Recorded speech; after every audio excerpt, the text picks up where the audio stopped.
Carbone. Nous allons parler de carbone dans cette vidéo. La conception, le design, la manière dont c'est fabriqué, le process finalement. C'est ça, c'est bien, c'est le process. C'est le plus important pour nous parce que c'est vrai que carbone, c'est devenu un mot générique, on va dire. Comme il y a quelques années, un vélo de gamme était en aluminium, avant ça c'était en acier, il y a eu du titane, et maintenant c'est du carbone. Et tout est carbone, donc il y a énormément de choses différentes. C'est sûr que la matière première est la même, c'est ce fameux carbone, mais il y a énormément de matières premières différentes. Il faut savoir qu'il y a autant de fibres de carbone que c'est quasiment infini. Chaque année, un petit peu comme nous, on propose de nouveaux vélos, il y a une nouvelle fibre. Et forcément, ça vient de différentes industries. Le carbone, d'abord, on s'en sert pour envoyer des fusées sur la Lune, et puis on s'en sert pour envoyer des avions, et on s'en sert aussi pour faire des vélos, donc chacun a des propriétés. Et ce qui est plus important que cette matière première, c'est ce qu'on en fait. Autant, peut-être pas autant important, c'est ce qu'on en fait. Et chez nous, on a 3 process au niveau carbone. Donc c'est ces fameuses petites lettres là, E, P, R. Orbea, monocoque, évolution pour le premier niveau, performance pour le niveau très sportif et race pour le niveau très très haut de gamme. Voilà. Donc c'est des fibres différentes pour chacun des process et c'est tout un ensemble d'opérations qui sont vraiment différentes. Donc ma première question par rapport au carbone, c'est effectivement de dire qu'il y a des fibres de carbone, mais il y a aussi une sorte de résine. Donc comment est-ce qu'on peut construire un cadre finalement avec cette résine et ces fibres? Et puis après tu vas nous parler des différents procédés. Je crois qu'on parle de monocoque. Est-ce que c'est une seule pièce? Il y a plusieurs pièces? Comment ça fonctionne? Ouais, alors nous chez Orbea on ne fait que du monocoque. Donc là, ce qu'on va parler, c'est les process monocoques. Donc bien sûr, comme tu dis, un cadre, c'est pas seulement une pièce. C'est vrai que on pourrait imaginer un cadre comme ça, une seule pièce, peut-être dans 2-3 ans, ça sera possible. Plein de choses sont possibles. Aujourd'hui, malheureusement, ça ne l'est pas, mais on essaie de réduire au maximum le nombre de pièces qui sont rapportées. Là, par exemple, tu as toute la partie du triangle avant qui est fait à une seule pièce, puis après la partie arrière, et il y a simplement quelques raccords ici. Tout le reste après c'est fait dans un grand moule. Voilà. Donc le monocoque, c'est l'avantage, c'est de réduire le nombre de pièces pour réduire les endroits où on va coller, superposer les fibres de carbone, puisque c'est pas l'intérêt. L'intérêt, c'est si on pouvait n'avoir que du carbone, ça serait parfait. Mais pour l'instant, ce n'est pas encore à l'ordre du jour. Donc voilà, c'est différents types de construction. Donc le monocoque, c'est une partie extérieure, un grand moule. D'accord. Et après, on vient poser du carbone pré-imprégné, ce que tu parlais de résine. Nous, il faut imaginer des grandes pelotes de carbone qu'on vient superposer sur un support autocollant. Donc ça nous fait des grandes feuilles de carbone, un petit peu comme des grandes feuilles de papier peint si tu veux, voilà. Ça coûte moins cher je crois les papiers peints, mais voilà, et on vient découper pour faire des petites pièces qu'on vient mettre sur des supports pour après mettre dans ces gros moules, et ces moules on les ferme, on les met au four comme de la cuisine, puis on démoule et puis on a un joli gâteau ou un joli cadre. Ok, alors à l'origine, moi j'ai vu sur internet 2 ou 3 vidéos, on voit des gens qui assemblent des cadres en carbone, donc ils ont plusieurs pièces. Ils les mettent ensemble et puis après ils mettent tout ça au four et ça se colle. Mais là j'imagine qu'on est dans quelque chose d'un petit peu plus complexe. Oui, alors TuTuTube c'était ça, la technologie TuTuTube, ou des technologies monocoques assez basiques où en fait on fait plein de petites pièces monocoques et puis on vient tout assembler, un petit peu comme un cadre en aluminium où on vient solder la douille de direction au tube diagonal, voilà. Maintenant, ce que je te dis, les technologies évoluent et on arrive à réduire ce nombre de moules en faisant des plus gros moules, et ça permet d'éviter tous ces points de jonction, de compacter au mieux le carbone. Comme je t'expliquais, la partie extérieure c'est des moules en acier, donc la compaction est parfaite, et on essaie aussi de compacter de l'intérieur pour avoir le minimum de résine, d'espace, d'air. Voilà, c'est le but ultime, d'utiliser au mieux les propriétés du carbone. Alors, moi au début je croyais qu'on faisait en fait un demi-cadre, un peu comme celui-là, puis on faisait l'autre, le côté gauche, le côté droit, puis après on les collait ensemble, mais pas du tout. Aujourd'hui, tu peux nous montrer comment tu fais? Alors tu as des formes comme ça, tu les habilles de carbone? Oui, alors tu as raison. La partie extérieure, c'est 2 demi-coquilles, mais on vient poser les layers sur des matrices. Donc, suivant les niveaux, tu as différents supports pour venir compacter. Le premier niveau, chez nous, c'est le modèle Evolution. On utilise des vessies. On vient poser les layers. Le second niveau, les vessies c'est très bien, mais pour des formes assez cylindriques, on va dire. D'accord. C'est ce que tu peux voir là. Puis après on utilise sur un niveau très haut de gamme, OMR, une construction avec des moules en polyuréthane pour les parties les plus complexes, comme le boîtier de pédalier. D'accord. Ou là une colonne de direction. Okay. Et pour les restes des tubes qui ont des formes très complexes, ce sont ces fameux parties en EPS. C'est du polyuréthane expansé, tu vois, assez dur. Ouais. Voilà, du polystyrène. Où on vient poser nos fibres de carbone et on assemble tout un cadre, tu vois, comme tu peux imaginer, là, un tube supérieur et une colonne. Tous les layers de carbone et puis après on vient le mettre dans le moule. Voilà. Alors donc, qu'on soit bien d'accord, en fait, on prend ces parties-là, ces pièces-là, on les habille de carbone. Hein, on met du carbone tout autour de ces pièces-là. Dans et un ensuite, ordre très précis. Voilà, en fonction des types de fibres, etc. Exactement. Et une fois qu'on a habillé ces pièces-là de carbone, on vient les presser avec des moules qui sont les moules femelles en fait, c'est ça, mais qui elles sont en acier, c'est ça ? C'est ça, exactement. Tu as bien résumé. Donc oui, par contre, les pièces sont avec des tolérances très fines pour éviter que les pièces se recouvrent les unes les autres. Donc il faut imaginer ça, c'est un 3D. Ouais. Et les feuilles de carbone, les carbones, c'est plat. D'accord. Donc il y a des découpages très minutieux avec des machines laser et on vient positionner de façon très très spécifique ces feuilles avec des fibres parfois même différentes, donc des feuillets différents. Okay. Et on vient positionner ça dans ce moule en acier qu'après on va mettre à la cuisson. Donc et à la cuisson après ce type de, souvent c'est la question, ouais. ça reste dans mon cadre. Non forcément, ça après ça disparaît, ça fond et ça fait que vous avez des cadres à l'intérieur qui sont super clean et pratiquement aussi bien finis que l'extérieur. Et qui sont creux puisque finalement ça fond et en fait c'est évacué après de l'intérieur du cadre. Oui exactement, on peut faire des comme sur ces designs de véloroute, des formes très fines où l'intérieur est aussi creux. Alors qu'avant, il y a quelques années, on laissait le support et on laissait de la matière à l'intérieur. Ouais. Et alors justement, avec ces pièces-là, l'intérieur est beaucoup plus lisse et beaucoup plus précis que ici. Tu peux nous montrer ça a été fait avec des vessies comme tu disais tout à l'heure. Oui, c'est que la vessie a une compaction, on le voit très bien ici. Sur ces grandes parties, on voit que la compaction est parfaite. Par contre, sur les zones de boîtier de pédalier ou de colonne de direction, là, malheureusement, elle compacte beaucoup moins.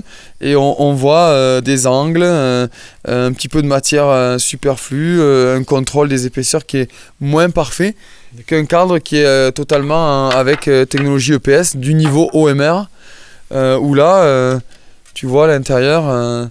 exactement lisse, tu peux mettre ton doigt, tu risques pas de te faire mal. C'est parfait, c'est pratiquement à l'identique de l'extérieur. Donc au-delà du fait que c'est extrêmement lisse effectivement au toucher ici à l'intérieur, c'est que le matériau respecte vraiment la conception de départ. Et oui, c'est exactement ça, c'est le but du process, hein. C'est pas juste de faire un joli cadre à l'intérieur, c'est de pouvoir contrôler au maximum toutes les épaisseurs, les types de fibres que l'on veut mettre pour avoir exactement les performances dynamiques que l'on souhaite donner au châssis. Donc le but il est là. En plus de gagner des précieux grammes, voilà. C'est aussi pour optimiser la qualité des fibres, puisque la fibre, la matière première, a des capacités et des caractéristiques. Si on ne s'en sert pas correctement et qu'on ne la bonifie pas, ça ne sert à rien d'utiliser ces types de fibres. Ok. Alors là, sur ce cadre-là, enfin ce bout de cadre-là en carbone, c'est un ancien modèle de l'Alma, c'est ça ? Là, on est sur quelque chose d'extrêmement récent avec ce cadre ici, performance, hein, c'est en vélo de route. C'est le OMR, ça ? Ouais, ça c'est même un OMR, c'est encore le plus haut de gamme. Oui, c'est vrai que là les technologies évoluent. On a découpé un cadre d'Alma OMR d'il y a quelques années. On n'en avait plus besoin. Okay. On l'a pas fait avec un nouveau. Et on peut voir que ces technologies ont bien évolué puisque ce niveau de technologie maintenant c'est plutôt ce qu'on retrouve sur du process évolution. D'accord. Et le niveau OMR a su évoluer, comme ce produit que j'ai là, mais aussi que tu retrouves sur ton Alma, où on a l'utilisation de ces nouvelles technologies, des fibres différentes qui nous permettent d'énormément gagner en poids. Là, on est à 780 grammes, mais surtout aussi qui nous permet d'optimiser un design. On en a beaucoup parlé, mais un design, s'il n'est pas optimisé par un process, c'est pas forcément très intéressant. Alors en plus, on gagne sur les inserts ici, non ? Oui, aussi, effectivement, les technologies OMP, OMR, il n'y a plus d'insert en aluminium au niveau de la douille de direction et au niveau de la boîte de pédalier. C'est maintenant 100% carbone. On essaie aussi d'éviter les inserts au niveau des butées. Tout ce qui peut poser problème en termes de fiabilité, puisque l'aluminium et le carbone ne font pas forcément bon ménage quand on les colle. C'est souvent des zones où il peut y avoir des décollements et des problèmes après en termes de service après-vente. Ok, alors en termes de conception d'un cadre, on l'a vu tout à l'heure sur l'Alma, on va le voir après sur un autre vélo de route là, qui est plus dans le confort. On recherche finalement à avoir une extrême rigidité pour de l'efficacité du rendement sur la partie basse du cadre. Donc effectivement cette partie ici et les bases. Et ici on recherche plus finalement le flex, le confort. Comment se conçoit en fait un cadre comme celui-là ou comme l'Alma ou autre ? Quelles sont les stratégies de conception ? Oui, la stratégie, ça dépend du cahier des charges que l'on va donner, mais c'est souvent la même sur des cadres semi-rigides où on veut maximiser les capacités de l'utilisateur et forcément là, il n'y a pas de propulsion électrique, c'est les watts que développent les jambes. Donc on essaie d'éviter de perdre un maximum de watts dans la déformation du cadre et un cadre qui sera trop souple. Dans cette partie-là, forcément, quand tu vas appuyer, il y aura une déformation qui va être trop importante. Le cadre va prendre de l'énergie et pas forcément la restituer.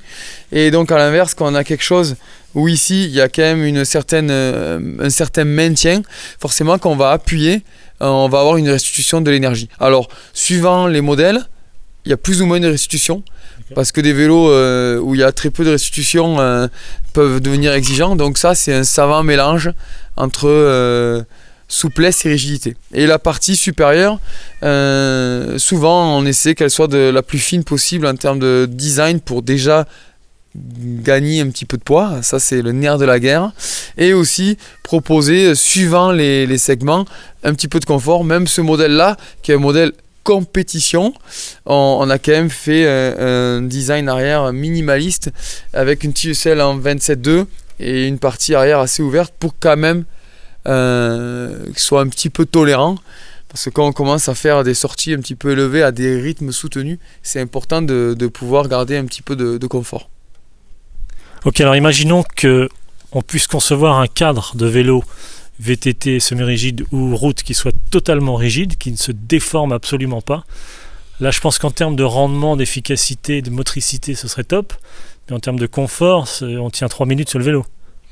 Ouais, motricité, je suis pas sûr qu'on aurait de la motricité.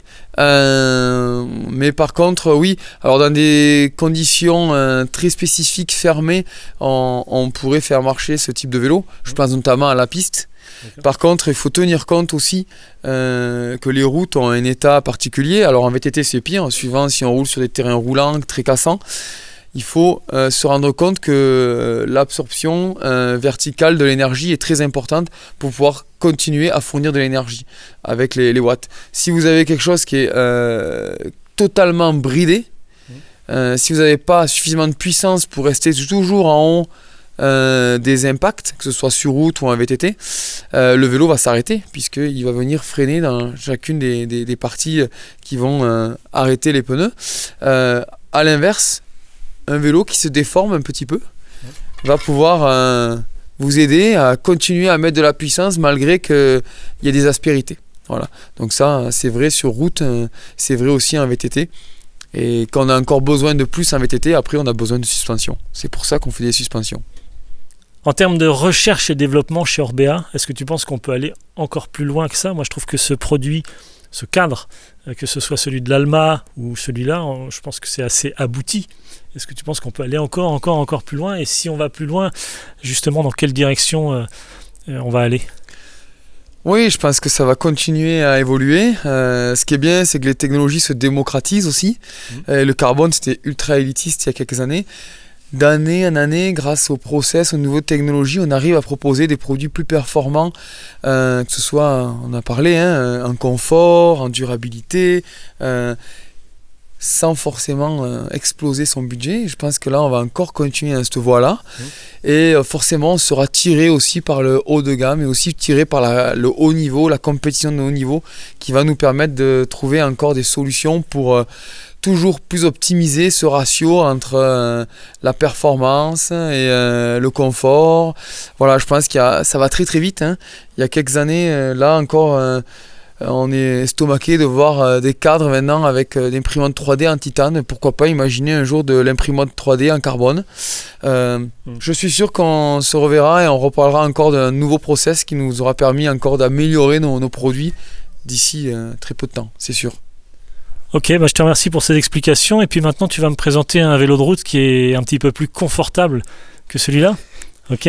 Ouais. Voilà, ouais, c'est clair, un petit peu moins extrême, on va dire, mais tout autant rapide et surtout endurant. Ok, je te remercie. On se retrouve dans la prochaine vidéo.